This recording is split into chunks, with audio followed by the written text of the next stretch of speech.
Hello, this is a guy who likes fanfiction and is too lazy to read, so here is Liege in audio form. Check the description for the links to the author. Chapter 1, Meeting at the Woods. The sun have just set, drowning everything into darkness and signaling all living things that the time to rest their weary bodies and souls after a days of hard work toiling around the fields to earn their keep to bring food on their table. Some would use the darkness as a reason hide their darker intentions, and some would hide away from it in the safety of their abode until the sun have rised, bringing about a new day and a new light to the world. The silence and darkness of the night have been coexisting so peacefully until several fireballs have been fired from across the dark and starry sky, illuminating the sky in their glow before it eventually hit the other side of the field where several people was standing. Siege weapons of unexplainable origins are at the ready. Trebuchet of unknown kind, barrels that spout unseen projectiles with a loud roar of its war cry as it tore into the flesh of its enemy. The scent of burning powder is akin to the scent of sulfur and fire from the very belly of hell itself, emitting as the aftermath of the beast's weapon. The once peaceful field of the Valley of Rebirth have become a place of unspeakable horror that will signal the beginning of a brutal war between two races in a bid on who will rule the lands of Great Adrestia. A foot clad in an elegant golden winged boots trampled upon the lily of the valleys as millions of foot followed after her. In her hand is the mighty sword, raised skyward as she charged towards the ranks of their enemies. Spare no one. A man said as he raised his sword up, his body wrapped in that unearthly and menacing light, a beacon in the night for both his allies and enemies. Annihilate them all, he shouted, which is followed by the war cry of his comrade, an agreement of their mutual thirst for blood for the beings that have claimed this lands. And with that, the two armies charged towards one another, only one goal in mind, and that is the annihilation of the other in order to rule Adrestia for all time. Hey, someone said inside his head, wake up, lazy head. They screamed, this effectively waking him. What's the big deal, Arvel? He asked. Aside from the fact that you just decided to sleep on the first forest floor you find, Arvel said, I can sense someone approaching, and by the looks of it, it's someone with immense power. He said. Now that Arvel pointed it out, he can feel someone coming towards him, and whoever they are getting closer. Stand your guard and ready yourself for battle, Arvel said. You don't have to tell me, he said as he summoned his sword on his right arm and draws the other with his left arm. I know, he said as he watched the direction where he can feel that presence coming from. As it comes closer and closer, he is readying himself to fight if that person proves to be dangerous and raring to fight, and just as he is bucking himself, a flash of sea foam and white crash into him, making them both grunt as they crash to the ground with his back on the forest floor and the other person on top of him. Their weapons, at least his normal one, lay on the floor next to the other. What the dash, he said before he felt the other person pinning him in place, putting their weight onto him. A bandit. The person, a woman muttered. How rude. Arvel said in outraged, to mistook you for those uncivilized heathens when she is the one who knock you to the ground. He said. Geez, he said, trying to get the strange woman off him. A sorry would have sufficed instead of you pinning me on the ground, he said before got a good look of this unknown woman, and to say that this woman is stunning would be an insult to compliment her beauty. No, beautiful wouldn't suffice. The woman who is pinning him on the ground is otherworldly, enchantingly beautiful, but I guess having an enchantingly beautiful woman pinning me on the ground, can't say that I'm complaining, he said with a silly grin as he met her emerald doe eyes. Maybe I was wrong, the woman muttered. Maybe I found a jester instead of a bandit, she said. That's offensive, he said, when you are the one who decided to pin me to the ground, he stated. The woman shrugged her shoulder. Fair enough, she said as she got off him and offered her hand towards him. If you are not my pursuer's ally, then what are you? She asked. Just a wandering mercenary, he said. To be specific, a very very lost wandering mercenary, Arvel said. Arvel, he warned. What? Arvel asked, hoping to have her against a tree and dash. He said. No, he said. Hey, the woman said, snapping her fingers in front of him. He came out of his reverie. What? He asked. I said that if you are low on coins, the Woman said, mind giving me a hand with them? She asked, pointing to the noise that is drawing near them. He is indeed low on coins, and the woman seems like she is from a noble house, wealthy enough to pay him. Sure, he said, but I expect a hefty reward after the fact, he said. The woman smiled, and what a smile it was. It was indescribably unearthly and enchanting that he is starting to consider just asking her to smile for him instead of coins. Spoken like a true mercenary, she said as she grabs her sword. Make haste. She said as the bandits appeared around them. They are here, she said as their backs touched each other. Don't have to remind me, he said. Well, you keep on staring at me that I'm beginning to wonder if you found something interesting on my being that I don't know, the woman said. He can feel his cheeks burning. Like. I say, you are an enchantingly beautiful woman, he said, trying to sound calm even if he is anything but. The woman hummed thoughtfully before she jumped into action. He whistled. Now, that's what I like about a woman, he muttered before he blocked an axe and slash on the bandit's stomach before moving to the next. Focus, Arvel said with a groan. Seriously, you humans and your hormones, he said. Say, stranger, the woman said. Yes. He asked as he turned around just in time to see her moving her sword sideward, tearing the man's neck slightly, making his head hang on the side. How about we have a little competition, the woman suggested. I'm listening, he said. Loser get to do what the winner wants, the woman said, and whoever managed to dispatch as many bandits than the others, wins, the woman said before she blocked a bandit's axe. What do you say? She asked before stabbing the man on the chest. He contemplated this proposition. Are you sure you can handle this? He asked as the woman kicked the bandit away from her. I should be the one asking you that, the woman said as she readied herself again. Here they come, she said. So, the woman said. Deal, he said as he sprung into action once more. Humans, Arvel said with a sigh as he started wreaking havoc. He parried and stabbed someone, release his space power or whatever it is, and throw his sword around before it reappeared again and again until he can't catch up to it, and let it fall on the ground and reappear in his hands once more before he looked back to check on his temporary employer. He not only stood there mesmerized but in awe as the woman moved with unequaled grace before she spun around like one of those ballerinas he often see whenever a noble took him as a bodyguard and took him to see a ballet. But the difference between the ballerina's dances and the woman who is clad in a white dress is that as she twirl around the battlefield, dancing about her deadly waltz, fire twirl around her, forming a tornado and sweeping and burning everything in its wake before she brought down her blade, and thunders appeared around her as though her blade have signaled the high heavens to smite those who dare raise their blade to her, and then she sweep her sword upward, creating a light spell that swallows everything within its reach, and when the light dissipated, there is nothing left but the woman standing before the charred and mutilated remains of her victims, with her covered in dirt, sweat, and blood. Nothing is more beautiful than her in this moment.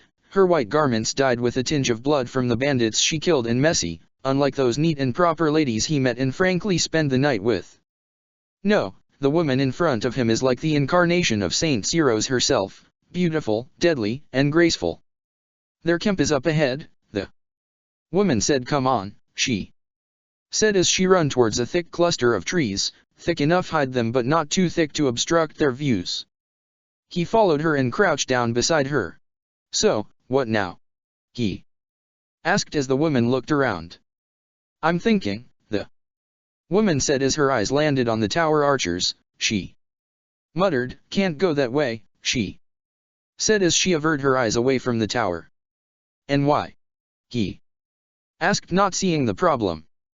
The archer can spot us from miles and it will risk him alerting his comrade, making our work even harder than it is, the woman said. You don't to make things harder, right? She asked. I guess. He said before scratching the back of his when the woman gave him the look. All right. You are my employer, so, he said in defeat. You do you, he said.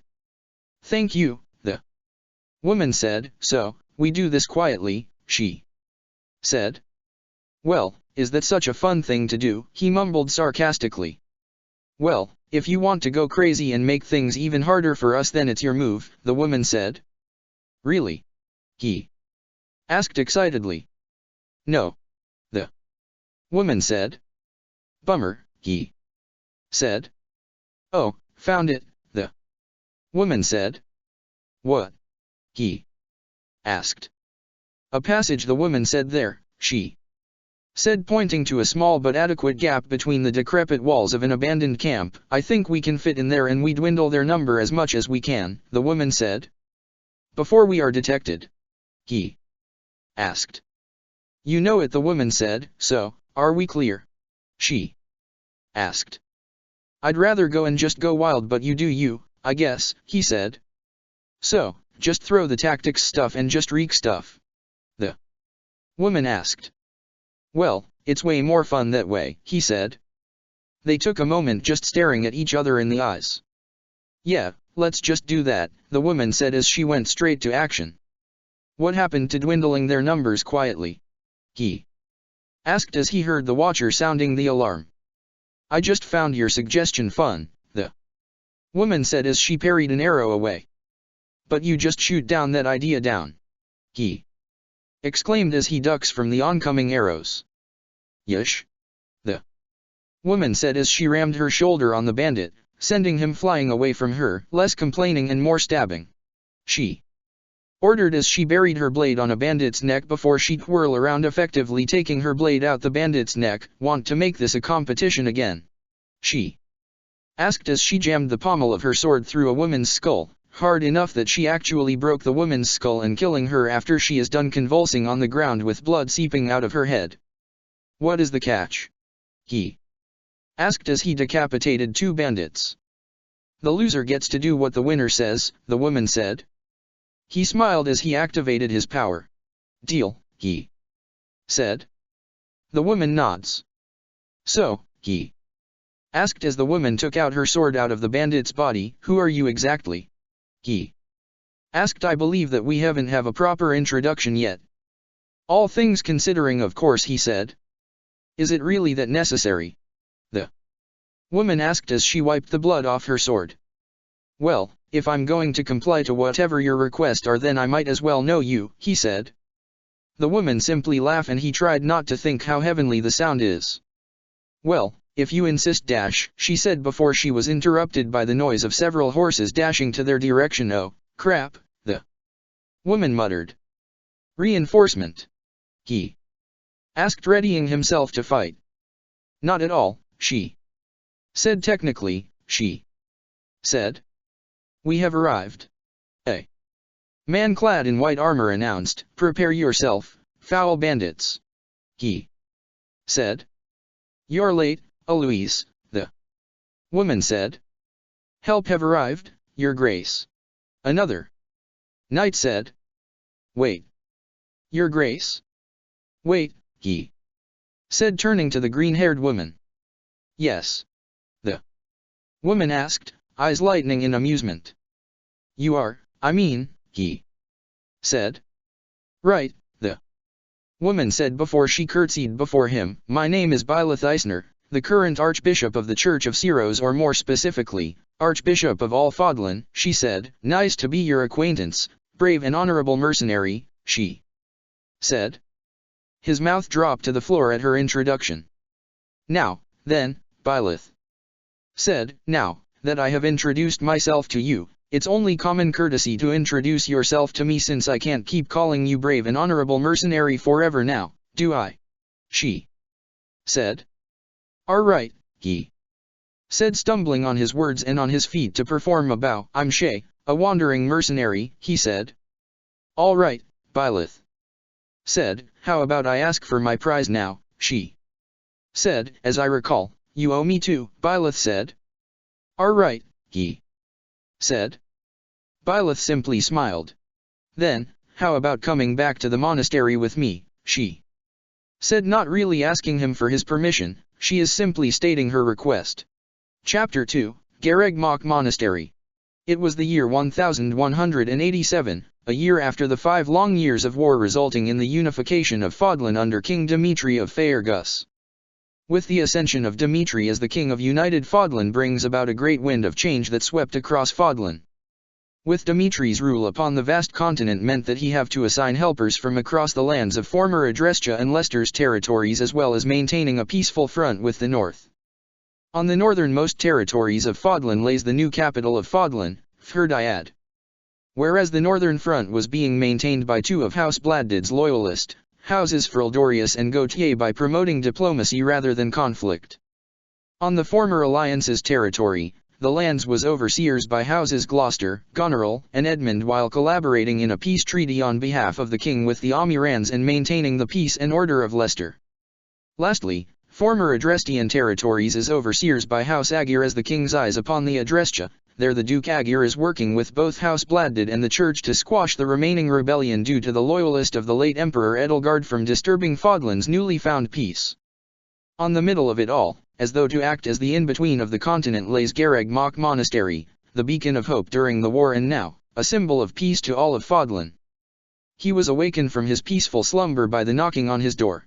"Who is it?" he groaned in annoyance at the insistence knocking on his door. "Her Grace have summoned you to the audience room," a man said. "I suggest you make haste as to not make Her Grace waiting," he said. "All right," he groaned before he stretched his arms up. "I'll meet her in a moment," he said. "Make haste and don't make Her Grace waiting," the knight said before he heard footsteps disappearing into the distance. This leave him alone in his thought as he lay back onto the soft and warm bed he was given at a time. "It's been a while since he have a nice bed to sleep in. Say, Arvel," he said as he closed his eyes.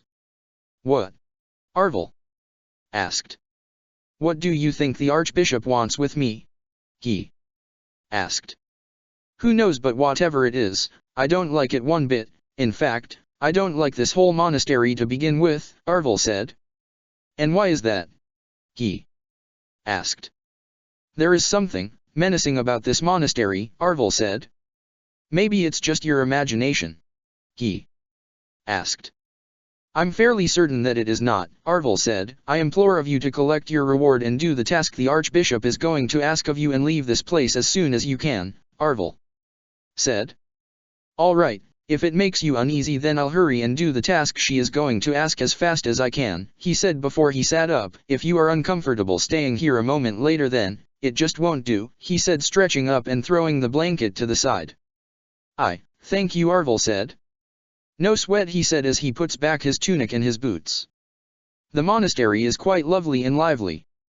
He can hear the hustle and bustle of the people that inhabits this place, and as he passed by the entrance hall, he can smell a wonderful and delightful scent from the kitchen, and it made his mouth water and his stomach grumble. "I must say that for such an imposing place, it is quite lively and radiant," Arvel said. "I say," he replied to Arvel in his mind as he ascended the stairs, leading him to the audience room. "Ah, you are here, Alois," said joyfully Splendid. He boomed with a hearty laugh. "Her Grace is anticipating your arrival," Alois said as he turned to face the grand doors and pushed it open, revealing the elegant and strong interior of the audience chamber. The stained glasses seems to illuminate the woman standing before them.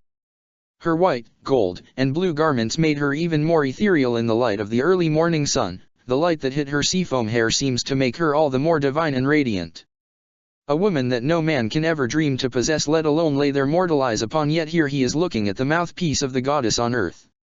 "Greetings once again, Shay, Byleth," said with a smile on her face. "I hope you have a good rest," she said.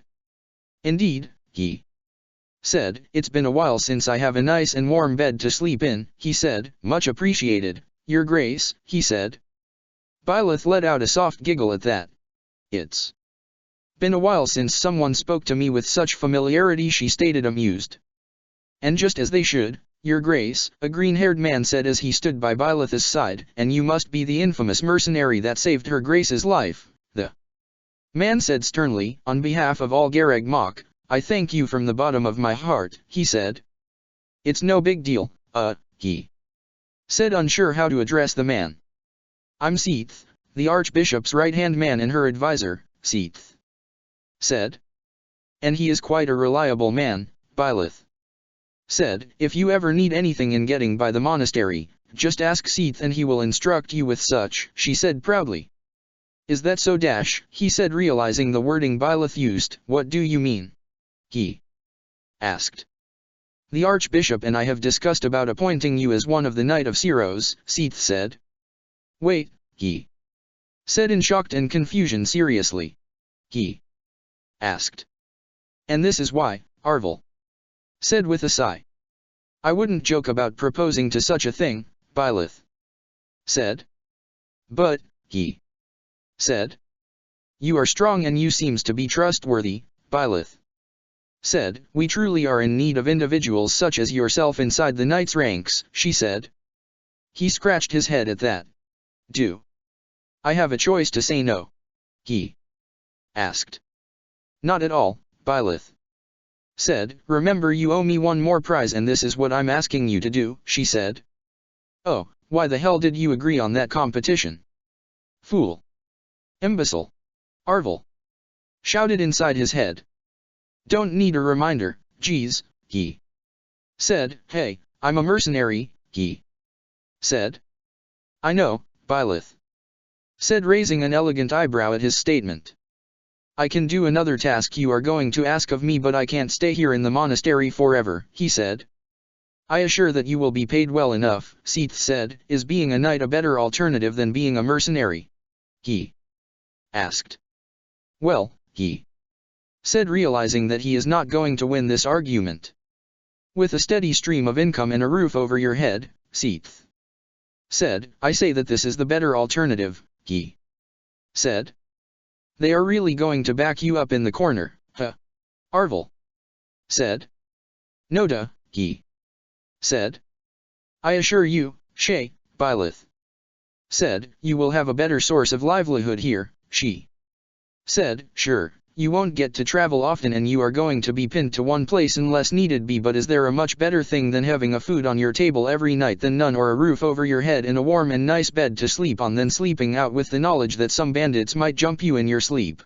She asked. Byleth have a point and he can't refute it. The idea of having a meal every day for the rest of his life sounds too appealing to him, and who is he to deny a good night's rest in a comfortable bed? You are not giving me an out for a reason to say no, huh? He said. Not at all, Byleth said. Not when I found such a strong individual such as yourself. It would be a waste not to convince you into my employment, she said. All right, he said with a sigh. A deal is a deal anyway, and if this is you are asking then it would be only right to honor our deal, he said. Splendid. Byleth said. Now, that is all settled and all, she said. Follow Louise, he will tell you what to do before the knighting ceremony, she said. It seems like she really wasn't taking no for an answer from you, Arvel said. Good to have you on board, kid. Louise said as he hit him on the back. Seems like her grace have taken a shine on you, he said. Too much shine if you ask me, he muttered as he looks at his armor. The white armor seems to sparkle in the light, like a beacon of hope in the never-ending darkness of the world. If he can recall, among the armies of elites in Fodlan, the Knight of Siros is the elite of the elite, handpicked by the Archbishop as their personal and most trusted soldiers of faith and truth, and wearing the white armor of the knights is the symbol to all that he have been picked by the Archbishop as her most trusted protector.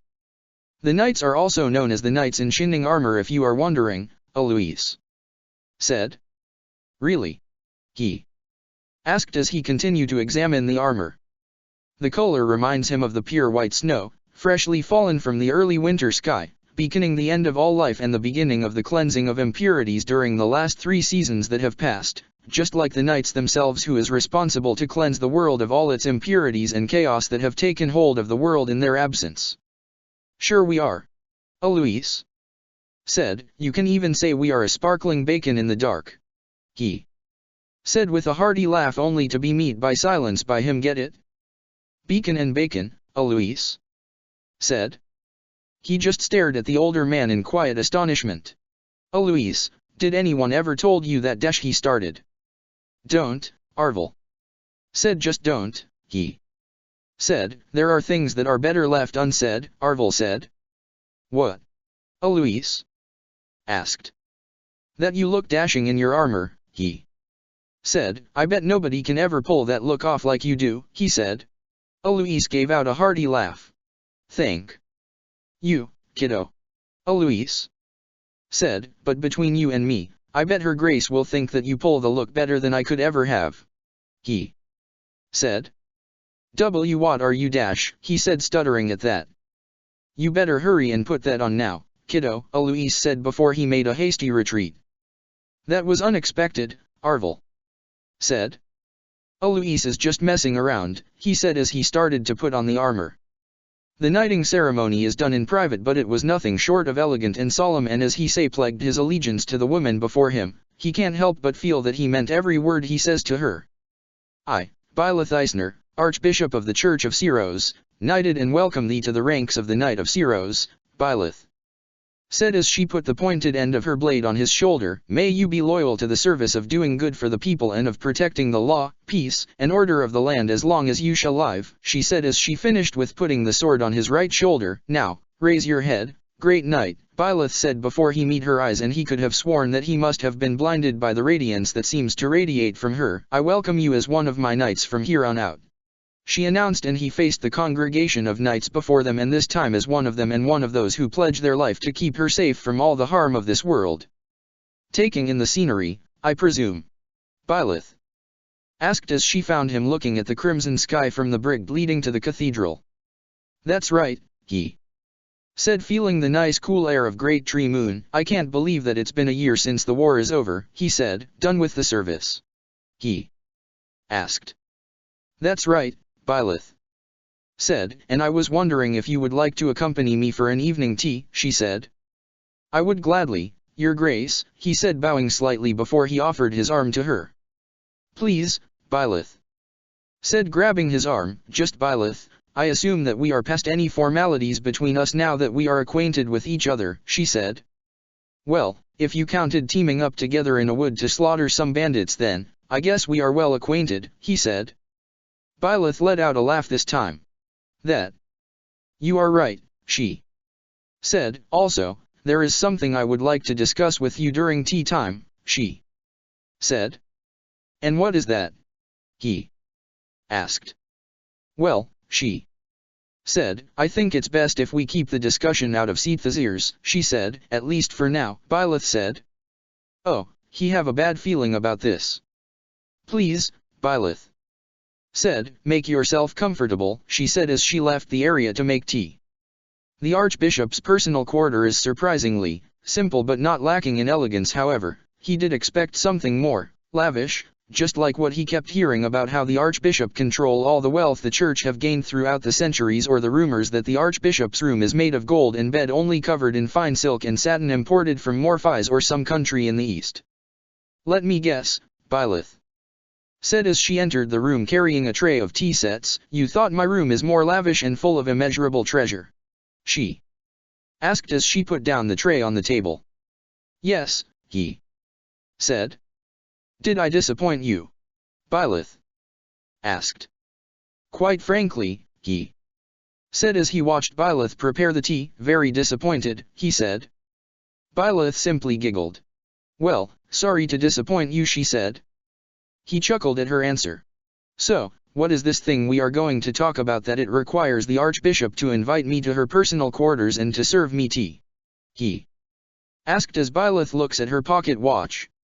Nothing big, Byleth said as she closed her pocket watch. Just a little something I should have said earlier, she said as she poured a cup of piping hot tea to both teacups. And that is?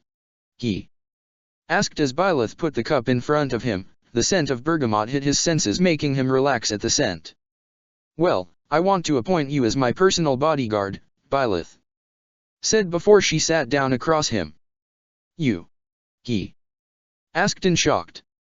Do you see another archbishop here? Byleth asked. But you can probably wipe out a whole army if you want to. He said. And you need a bodyguard? He asked. Well, I have limited freedom and I have to have a whole battalion of soldiers to escort me wherever I go, Byleth explained, and well, you are strong enough to put Sith and frankly speaking, the whole monastery's mind at ease, Byleth said. But, he said, trying to protest. Please, Byleth, said. And one look at her pretty mint-colored eyes and he is a gunner. Fine, he said.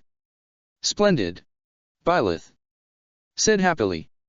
He sighed in resignation and smiled as he saw her smile before sipping her tea. Hey, if his employer is happy then he can be happy about it too. How much trouble can guarding one woman will be? Chapter 3, A Normal Day. So, you are the infamous mercenary that gained Professor's favor. A little girl asked. He said, blinking in confusion on who is this professor is who. He asked. Oh, sorry, the girl said, realizing her mistake. I meant Her Grace, the girl said.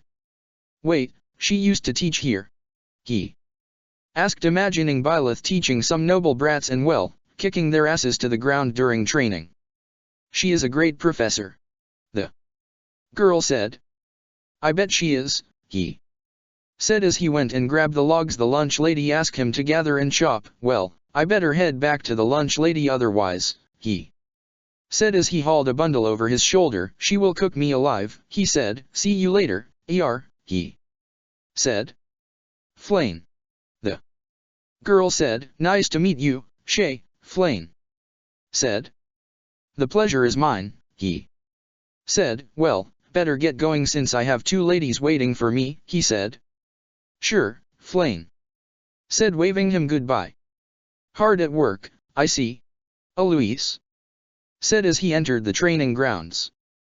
Well, I need to keep my sword arm strong enough to protect Byleth, he said as he swung his blade to the dummy. Spoken like a true knight.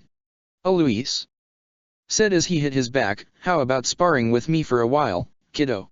He asked before he turned to look for a training axe.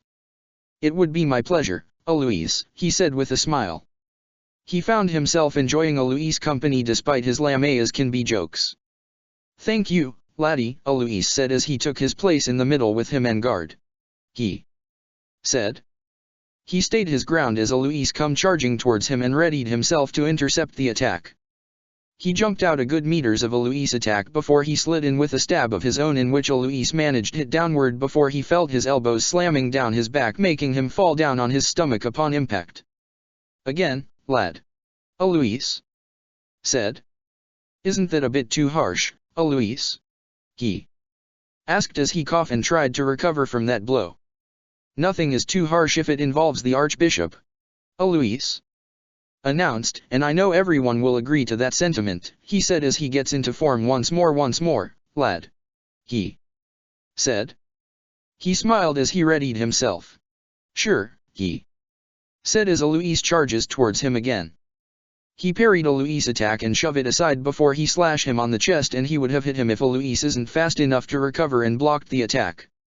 Not bad, Alois said as he holds his sword in place, but not good enough. He said with a roar as he pushed him hard enough to nudge him backwards before he pushed his sword back as soon as he lose his footing and hit him on the head. He recoiled in pain as soon as the wooden edge hit him squarely on top of his head. Sorry about that, kiddo, Alois said sheepishly. For a jolly old man, Arvel said. He is a strong knight, he said, impressed and awe coloring his voice. No kidding, he thought in awe at the older man. No, it's fine, he said before he gets in his feet while rubbing his sore head. Alois, he boomed loudly. What? Alois asked. Remember this, he said. I will surpass you one day, he said. You should set your sight somewhere else, laddie, Alois said, blushing at the implications of his words, such as Her Grace, he said. You are kidding me, right? He asked, confused. You are strong as you are, and I doubt that anyone can match you in combat, he said before he bows his head. I'm in utter awe of your strength, Alois, he said. GG's, Alois said, flustered. You are making an old worn man's heart very happy, kiddo, he said. Thank you, Alois said. He nods in response. Well, you better get going now, Alois said. Don't keep her waiting, then you already have, he said. He suddenly was aware of the time. Oh, crap. He shouted, I almost forgot. He said before he picked up his training sword and dashed past Alois. I'll catch you later, Alois. He said as he ran out of the training grounds whilst throwing the wooden sword on the rack. Alois was left chuckling to himself as he watched his young ward dashed out of the training ground. Sorry I'm late, bye dash, he said as he burst through the great doors of the audience room, only to stop himself as he was met by Seath and the rest of the captains of the Knight of Ceros minus Alois. I mean, your grace, he said as he bowed before her. It is of no consequence, Sir Shay, Byleth said, trying hard not to smile from his otherwise loud entrance. He was met with several glaring eyes, including Seath's, as he let out a soft laugh of nervousness. Now that everyone is present here, she said after clearing her throat, I would like to give a debriefing of our month's activity, Byleth said. One captain raised his hand. He said timidly. Yes. Byleth asked. Is it okay to start without Sir Alois present, your grace? The knight asked. Oh, yes, Byleth said. Alois actually asked if Shay can attend this one on his behalf, she said. As I recall, another knight said, Sir Shay here is her grace's knight, she said. If by that, you meant my bodyguard, then yes indeed, Byleth said. So, it's one of the factors why he is present today, she said before turning to him. I hope you can tell Alois about our agendas, Shay, she said. Alois entrusted you this task and I hope you don't disappoint him, Byleth said. I will do my utmost best to be able live up to yours and Sir Alois' confidence, milady, he said with a bow. Byleth and the knight nods at that statement. Very well, if that is all then let us proceed, Byleth said before she looked at the clipboard she is holding. First, I would like to discuss the security details for the mock battle that is going to happen at the end of the month, she said. That is a long meeting, he muttered to himself as he looked over his planner. I know that you don't like these kind of meetings, but I guess the Archbishop is too pretty for you to actually show off your sleeping while standing technique, Arvel said. That's not it, he exclaimed. And what are you shouting about? Someone asked behind him. Byleth, he said in surprise, almost throwing his planner out of his hands. Hello to you too, brave and honorable mercenary, Byleth said with an amused smile. Again with that? He asked. You don't like it? Byleth asked as she walks by his side. The point of introducing ourselves is because we don't want to use overly long nicknames, right? He said. You are right, Byleth said as she put her hands behind her. Now then, he said, what do I owe the honor of why the Archbishop is gracing me with her presence this fine morning? He asked. Well, I was hoping that we can just spend some time together, Byleth said, get to know each other better since we are going to be stuck with each other anyway, she said. He looks at her for a while as his mind runs 1,000 miles an hour before an idea hit him like a horse running towards him with the speed of 1,000 horses. Then, he said, making Byleth look up at him, are you free this afternoon? He asked. Seath took most of my workload for the afternoon, Byleth said. Why? She asked. How about going on a long ride with me? He asked. Go somewhere and maybe, he said, swallowing a lump in his throat, just sit and talk for a while, he said. Byleth blinked at his question and his suggestion before a smile appeared on her face. That sounds lovely, she said. Then, it's a date then, he said before he realized what he is saying. I meant a date as in just two friends that is hanging out, and if I'm bold enough to assume that we are friends, which I hope we are, but I understand if you don't want to be in dash, he said, trying to clarify to her that he is not asking her on a date. Byleth let out a soft laugh. Deep breaths, Shay, Byleth said, amused. I'm not exactly rejecting it even if you are indeed asking me on a date, she said. It sounds lovely to be out and about from the monastery even if it's just for a moment, she said. So, That's a yes. He asked. You know it, Byleth said. Then, I'll meet you later then. He asked. By the stables at around 3, Byleth said. As you wish, Your Grace, he said with a bow. After he is done patrolling around the premises of the monastery, he went to the market to buy some stuff for the food he is planning on preparing for Byleth later during their excursion. Something in his guts told him that Byleth would love to have something to munch on when they arrived to their destination. You really are serious about this, Arvel said. Hey, if Byleth wanted to go out of the monastery walls for a while then, I can take her out even for a while, he said. Besides, the idea of getting to know my liege is appealing and frankly speaking, necessary, he said as he looks at the fruits. Or you find yourself liking her company, Arvel said. Maybe I do, he said, but there is nothing wrong with that, right? He said. Yes, there is nothing wrong with being attached to her, but what happened to your rule of never getting attached to someone? Arvel asked. He didn't know what to say for a moment there. Let's not talk about this, Arvel, he said. Just saying, Arvel said as he bought the fruit. Let's just go back, he said. I have to prepare some refreshments for her grace, he said. You are early, Byleth said as soon as she entered the stables. I need to, he said as he hauled one saddle over his shoulder before grabbing another. I hope you don't mind me doing this, he said as he put the saddle on her horse first. Not at all, Byleth said, just wondering, she said. About what? He asked. Do you always have to wear your armor? Byleth asked. I'm wearing less than I should considering that I'm escorting you, he said as he finished putting the saddle on Byleth's horse. And here I thought that you and I are going on an excursion as friends and not as employee and employer, Byleth said slightly disappointed.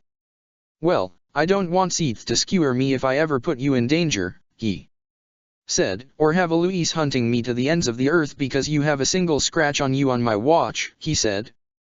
I can handle myself if you don't know already, Byleth said. Well, not if you are not covered in an appropriate amount of steel to protect you, he said as he grabs Byleth by her waist. I can't help but worry, he said. And what do you deem an appropriate amount of steel, great and strong knight? Byleth asked as he lifted her to her horse. Thick enough that it can repel any swords and arrow, he said as he made sure that she is nice and safe on her saddle. And I don't think you are wearing enough, he said as he looks at her and he found it natural. Seeing her out of her usual garb and into a simple white tunic and black waistcoat with a fitting black trousers and riding boots is like looking at an ordinary woman and not at all like the goddess Mouthpiece or Saint Ciro's incarnation on earth. Well, I have you protecting me, Byleth said. I say that you are more than enough, she said. He sighed. I'm flattered that you have such a confidence towards me, he said as he mounted his own steed. My confidence is not without merit, Byleth said. I did witness you bulldozing a whole battalion of bandits, she said. There is no convincing you to wear those heavy armors, huh? He asked as he strode beside her.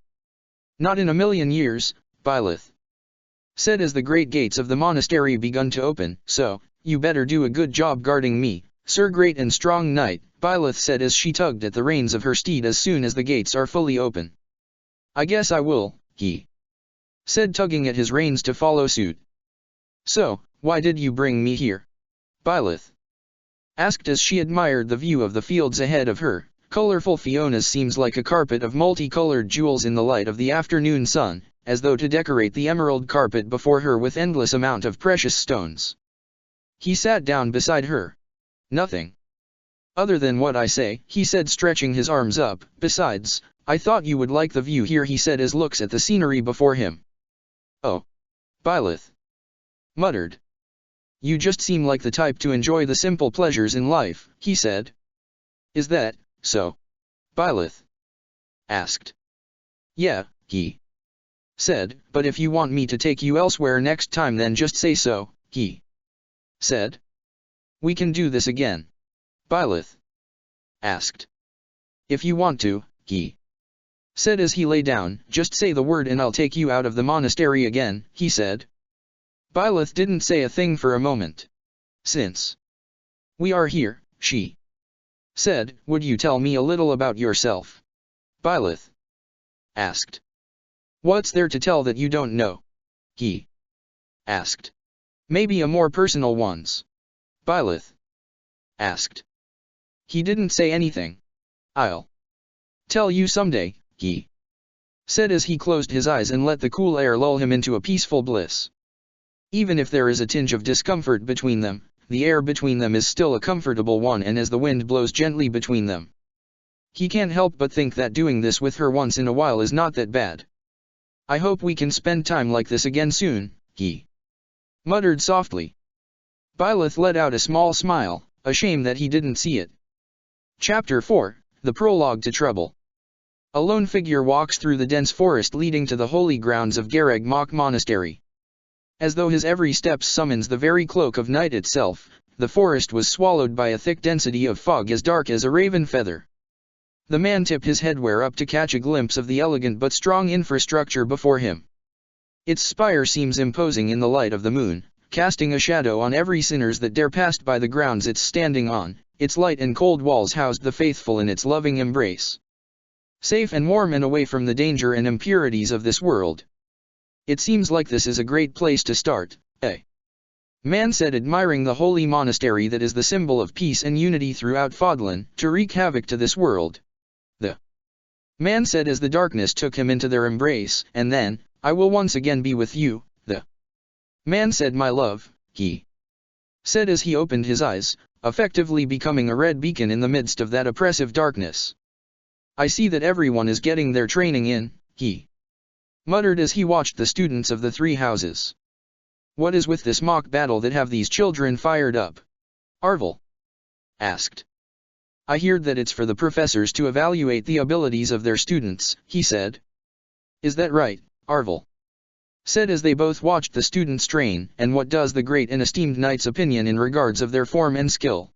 He asked.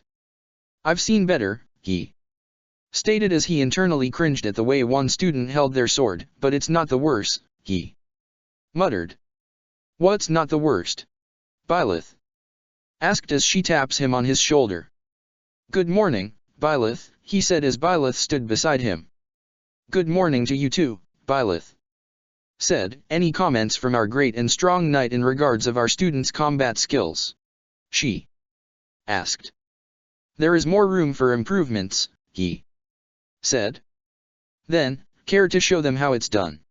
Byleth asked. I would if I don't think that wasn't fair, he said. Aren't you a gallant knight? Byleth said. I tried, he said with a playful smile as well as a shrug of his shoulders. You need something, Your Eminence? He asked. Actually, I was looking for you, Byleth said. He muttered, spurring her to continue. Actually, let's go somewhere a little more private, Byleth said as she grabs his arm. Another secret? He asked as Byleth starts dragging him. You know it, Byleth said. Will I like it? He asked. Maybe, maybe not, Byleth said. That sure sound ominous, he said. I'm not sure if I like that, he said with a small smile. Oh, just come with, Byleth said with a soft chuckle as she drags him towards the direction of her office. So, what do you want to talk about? He asked as he stood beside Byleth's desk. Here, Byleth said as she handed him several papers. You know that I don't like paperworks, he muttered as he started to read. Byleth hummed. That's new to me, actually, she muttered. Really? He asked as his eyes takes in every single words. I'm happy to know regardless, Byleth said with a soft tone. Hey, this is, he said. Yes, Byleth said, there have been several murders and disappearances of late, she said. It's alarming, Byleth said. He read further. According to the report, there have been at least 15 disappearances and 25 murders. All 15 disappeared in an unpredictable place and time, and all 25 murders either have a crushed face or blue face as though life's breath have been taken from them forcefully. Anything else? He asked. Some witness accounts stated that it was dark. Byleth said. But, he said, looking at all the reports, some happened at night but most of it, he said, utterly confused. Yes, Byleth said, in the light of the day, she said. That is confusing, he said. Maybe a candle or a lamp went out? He asked. Could be, but the only problem is, Byleth said, we don't exactly need too much candle or lamp in the morning, she said. You have a point, he said. Guess I missed that one, he said, shooting her a sheepish smile. And also an airhead, huh? Byleth said. What do you mean by that? He asked, raising an eyebrow at her. Just taking notes, Byleth said. Since you are unwilling to give me a crumb about you, then I can make do to picking it up when you accidentally dropped them, she said.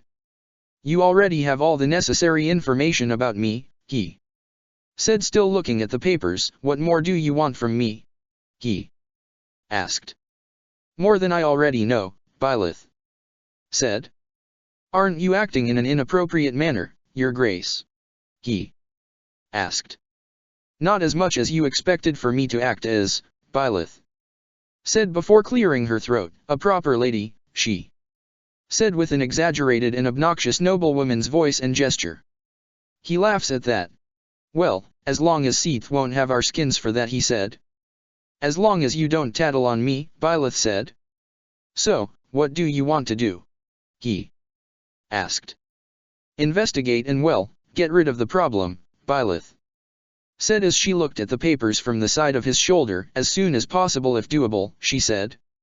Like, he said slowly. Right now? He asked.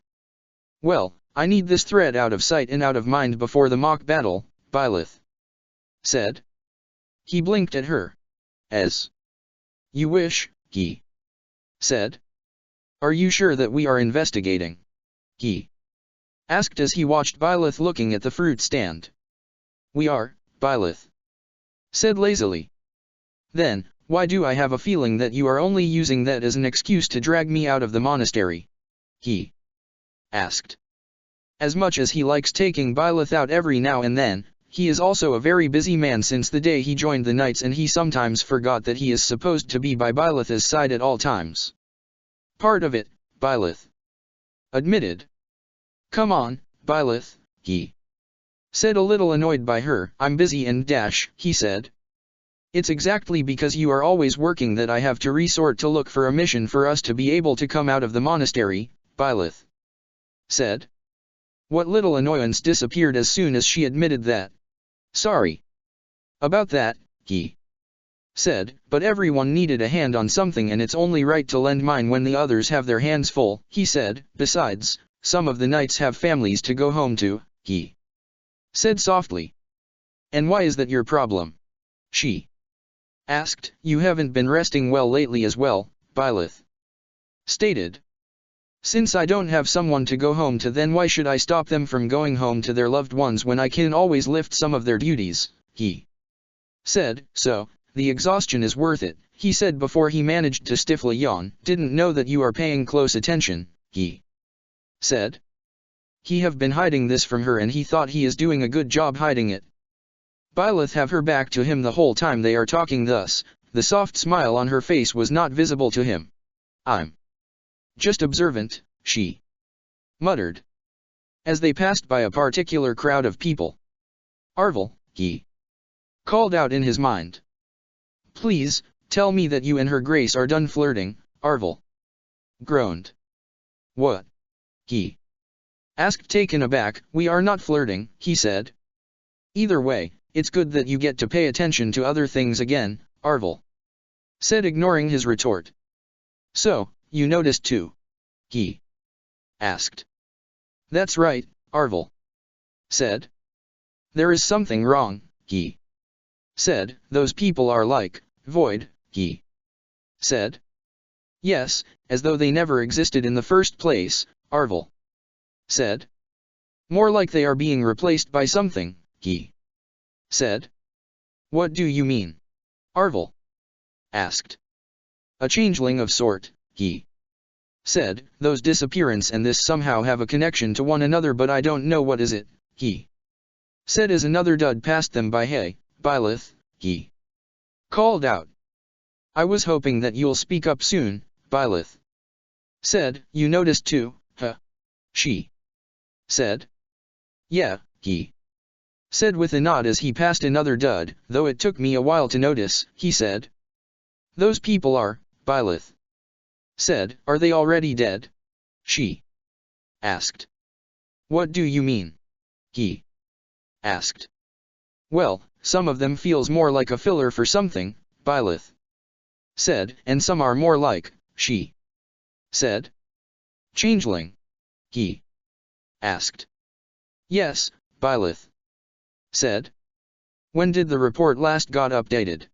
He asked. I think that's the latest report, Byleth said before her eyes widened. Do you mean that there is more disappearance now? She asked. That's right, he said. In fact, what if this whole hamlet is a ghost town? He asked. Byleth hummed in response. Might be so, she said, but how do you explain all these people? Byleth asked. An illusion maybe? He asked. Might be, Arvel said. What do you mean? He asked.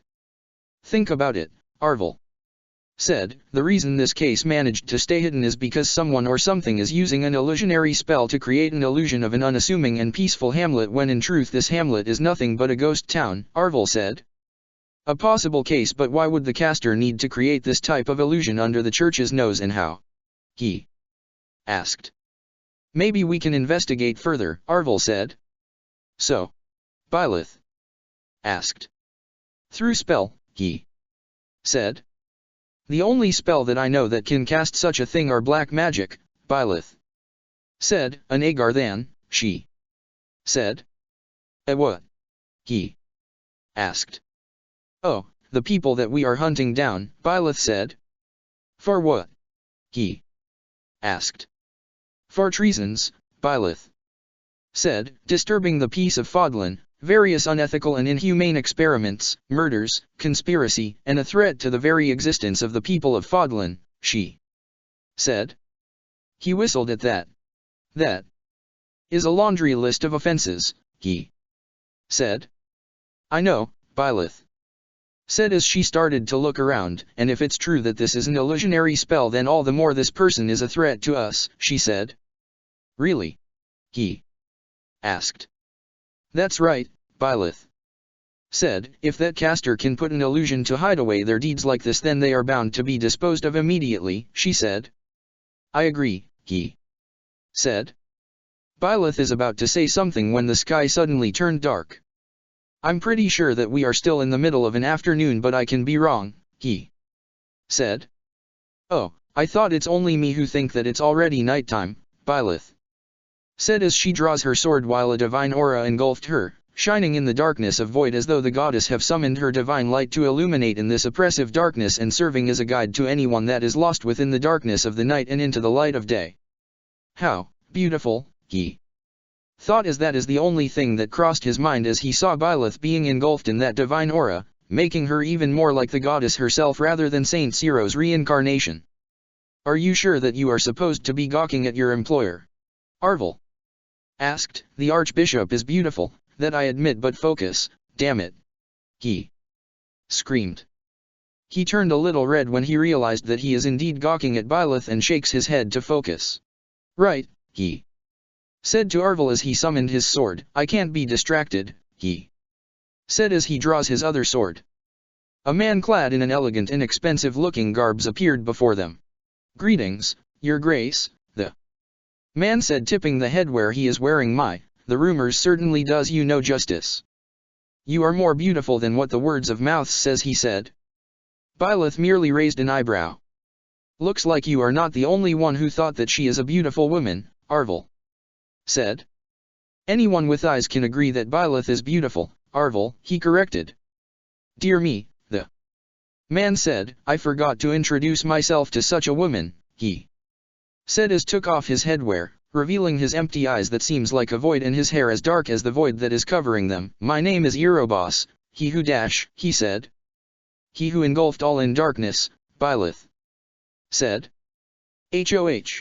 Erebos said, so, you have heard of me, Erebos said. I was looking for you, he who engulfed all in darkness, Byleth said. I'm quite flattered to know that a beauty such as yourself have been looking for me, Erebos said. Then, I supposed that you won't have any complaints being skewered by my blade, Byleth said as she come charging towards the man. He expect her to hit her mark, but to both their surprises, Byleth's sword went through the man.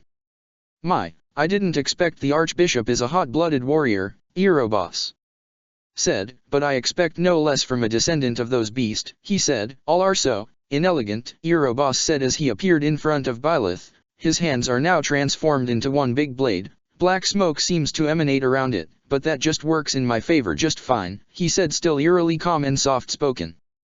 Just as he is about to sunk his claws into Byleth's shoulder, a sword hit him right on his pulse.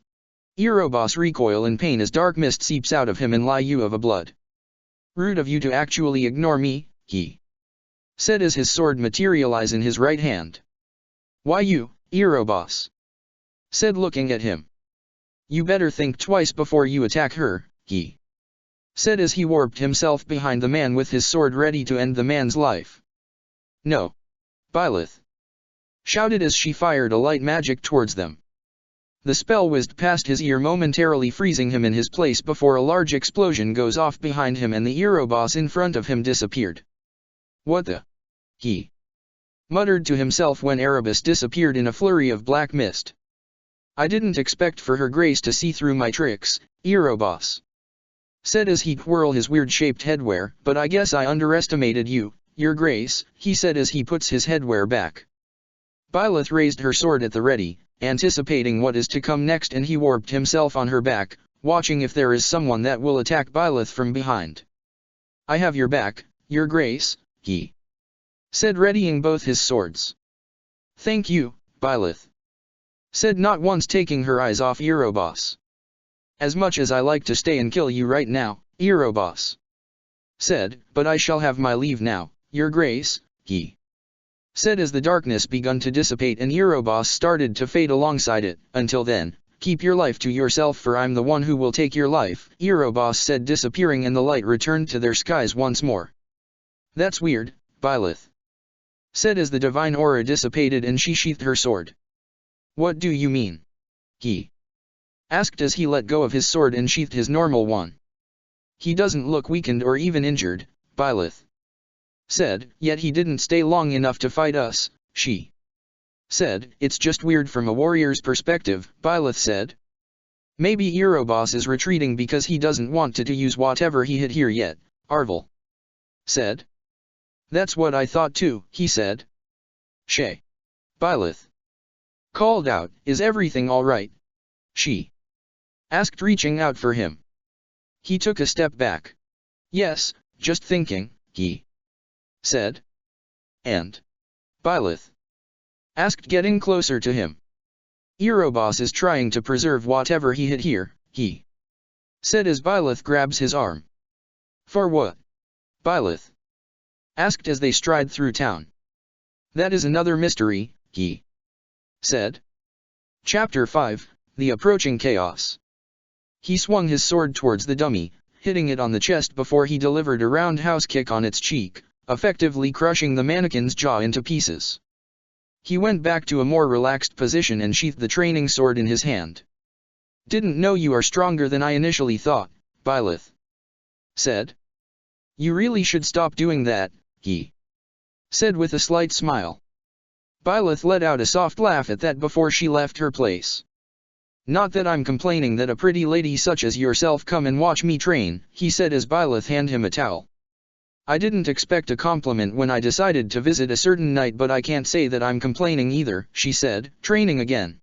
She asked. I have to, he said, wiping himself. He have been at it for hours now, and he is thankful that the training grounds is usually empty at the early hours of the mornings. Did I shirk my duty again, Your Grace? He asked. Yes, Byleth said, and for that, I shall ask you to have breakfast with me, she said. That punishment doesn't sound bad, he said. Might just started shirking my duties more often, he said. Just come with, Byleth said as she made a move to grab him. He stepped away from her, making her shot a confused look towards him. I'm sweaty and I probably smells, he explained. I don't see any problem with that, Byleth said. Can I take a bath first?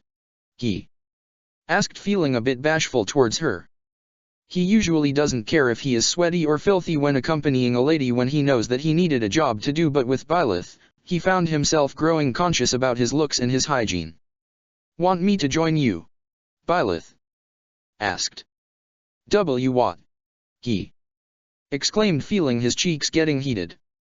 I'm kidding, Byleth said with a giggle, but if you want me to dash, she said before he managed to put his hand on her head rather roughly.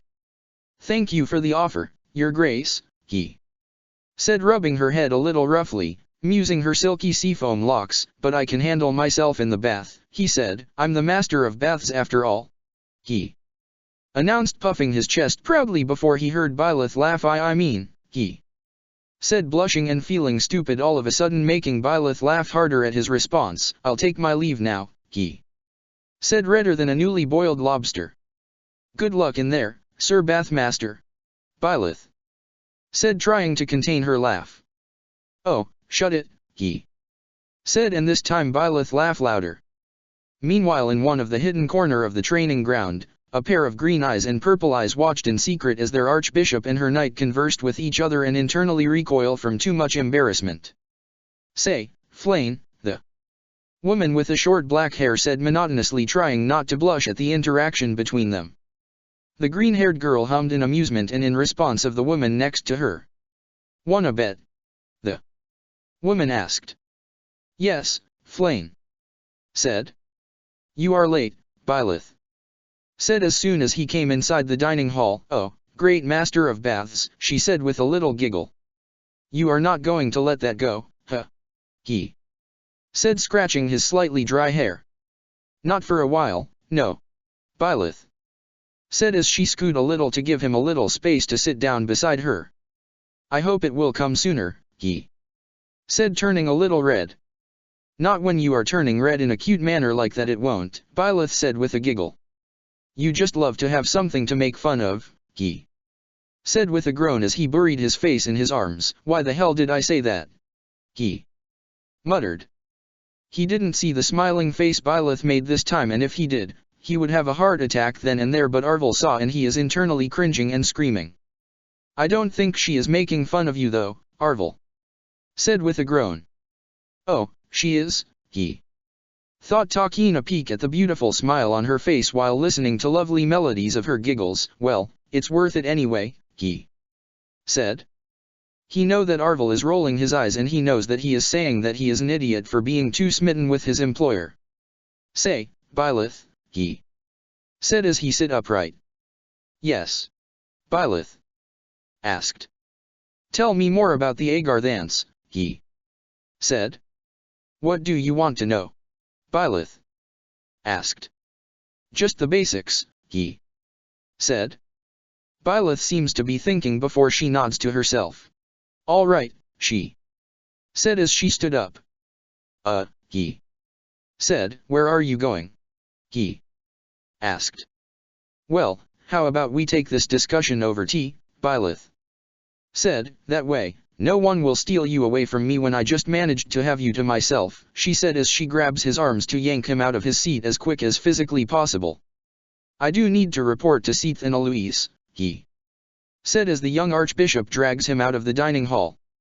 I'm basically your commander-in-chief and your boss, Byleth stated. Don't you think that you have an even bigger obligation to me than to Seath and Eloise? She asked. Besides, you are also my bodyguard, Byleth added.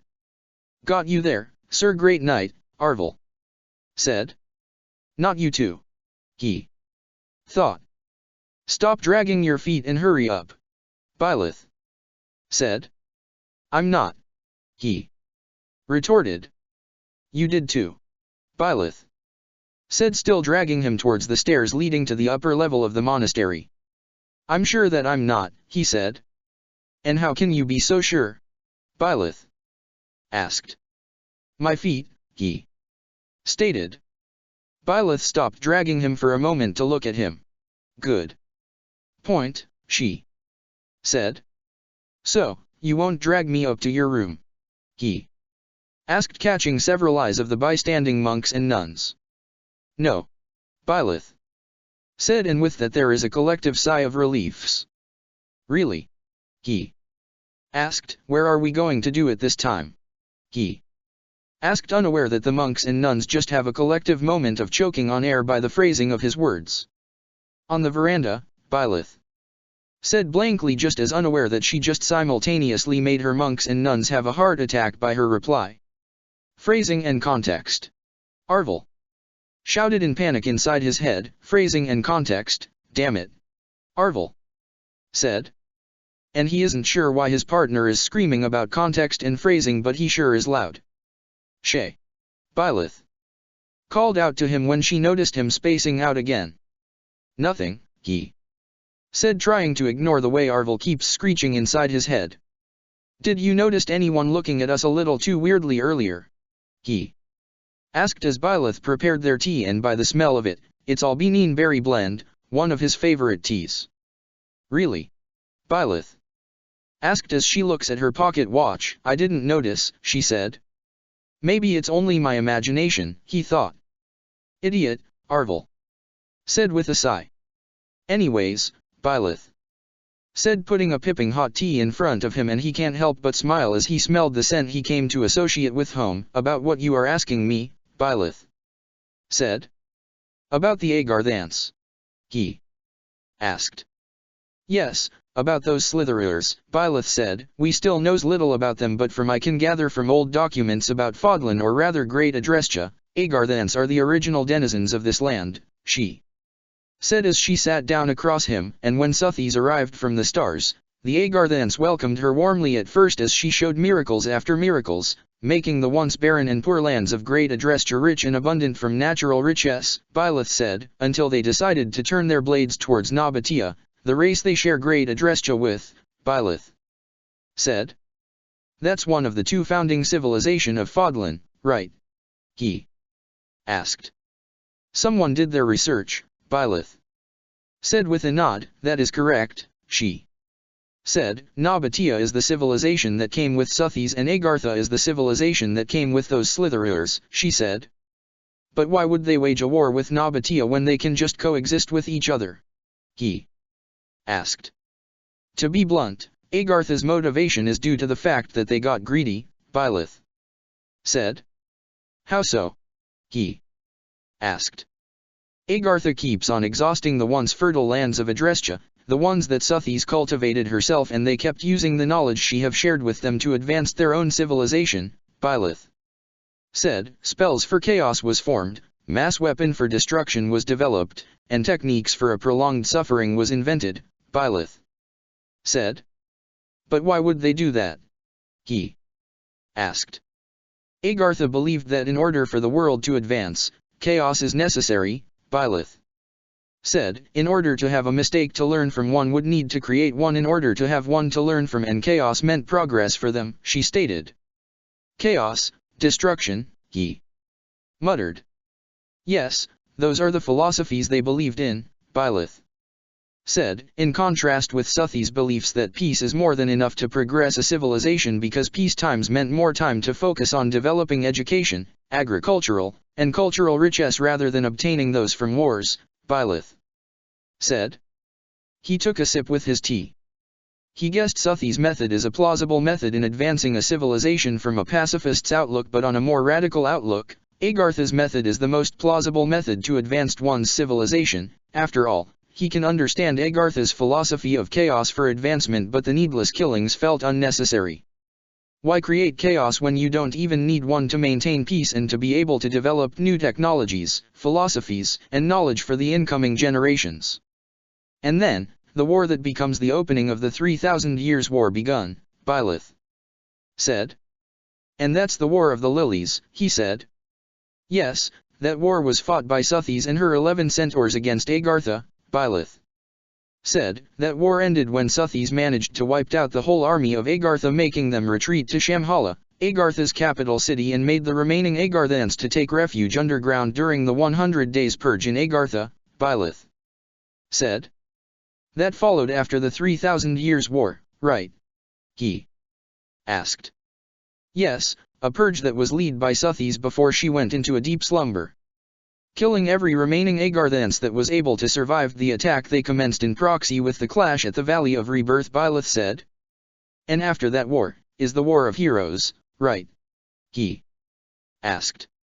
That's right, Byleth said. After the remaining Agarthans slaughtered Suthes in her slumber and after the Red Canyon, she said. And speaking of something, Byleth said before she took a sip of her tea. What? He asked. We have company, Byleth said as she brings the cup down. They have been spying on us since this morning, he said. I know, Byleth said. I was hoping to have an alone time with you, Byleth muttered under her breath before she sips on her tea. He started to think when he heard her say that. Since they are investigating something anyway, why not take her out to town for a little while? Surely, Seath and the whole monastery will forgive him for stealing their archbishop for the whole day, right? He sat up. Don't tell me you are going to report now, Byleth said, sounding so dismayed at the fact that he is leaving her so soon. Not exactly, milady, he said as he holds her hand up to his lips. I have an idea, he said before kissing the back of her hand. And what exactly is that? Byleth asked, raising an eyebrow. He simply smiled before he unleashed a little of his powers, and with that they are gone from the veranda, leaving 4 people wondering what happened and where did the 2 people they are spying on disappeared to. Are you sure that Seath and the whole monastery won't mind me stealing you away for the day? He asked as he slung his cloak over her. I think they can forgive you just for today, Byleth said, and I think the rest of the knights can forgive me for stealing you away, she said as she grabs onto his arm. I can handle them if they won't, he said as he put the hood onto her head. They might beat you until you are blue and sore all over, Byleth said with a soft giggle. I think it's worth the having, he said. Byleth didn't say anything and just scooted closer to him. You are such a fool, Arvel muttered. I don't know what you are talking about, Arvel, he said. I'm just taking her out to town, he said. That's not what I meant, fool, Arvel muttered. So, where to? He asked. Anywhere is fine, Byleth said. Then, we might as well just walk around this town for a while, he said. Speaking of which, Byleth said as she lifted her head from his shoulder and looked around, where are we anyway? She asked. This isn't the town at the foot of the monastery, nor is this Remire village, she stated. I guess I managed to take us a bit further than I intended to, he said, looking around too. Sorry about that, he said, scratching the back of his head. I'm not exactly complaining, Byleth said. All the more better for me, she said. Why? He asked as he subtly looked around for anyone that will come close to Byleth with the intention to harm her. It just meant that I get to have you to myself without any interruptions, Byleth said. I see, he said as a pleasant and comfortable silence covered them once more, and the silence and comfortable air between them would have continued if it weren't for the fact that the whole town suddenly turned dark all of a sudden. Again. Byleth exclaimed as the same divine aura enveloped her. But, he said, looking around, and saw the people of the town are frozen in place.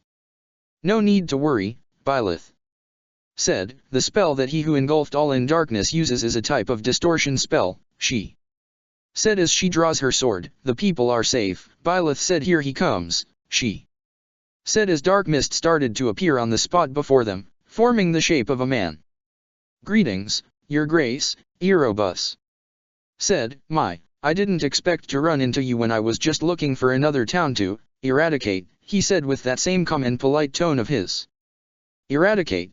He asked as he summoned his sword to his right hand and draw the other with his left.